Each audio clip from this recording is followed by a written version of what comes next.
But I want to start with a story about vision. After the Great Fire of 1666 that leveled London, the world's most famous architect, Christopher Wren, was commissioned to rebuild St. Paul's Cathedral. One day in 1671, Christopher Wren observed 3 bricklayers on a scaffold, one crouched, one half standing, and one standing tall, working very hard and fast. To the first bricklayer, Christopher Wren asked the question, "What are you doing?" To which the bricklayer replied, "I'm a bricklayer. I'm working hard laying bricks to feed my family." The second bricklayer responded, "I'm a builder. I'm building a wall." But the third bricklayer, the most productive of the 3 and the future leader of the group, when asked the question, "What are you doing?" replied with a gleam in his eye, "I'm a cathedral builder."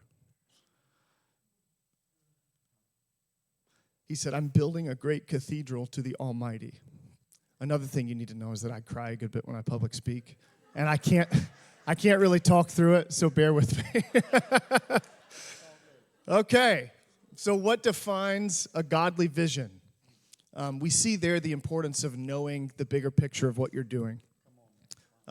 So what defines a godly vision? One that is clearly His, that extends beyond us, is the first point. Number 2 is one that's generational. It's not just for us. That's how we know it's from Him. And 3, it's very specific. So let's dig into those 3 things really quick. So a godly vision is His, not ours. Originally, David was talking to Samuel about his vision for the temple.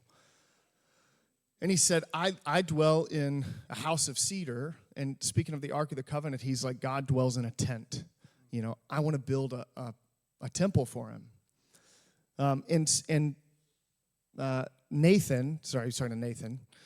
David said to Nathan the prophet, "Behold, I dwell in a house of cedar, the ark is in a tent." And Nathan said to David, "Do all that's in your heart, for God is with you." But then that same night, Nathan's talking to God, and he brings the word of the Lord to David, and he says, God says, "Go and tell my servant David, thus says the Lord, it is not you who will build the house for me to dwell in."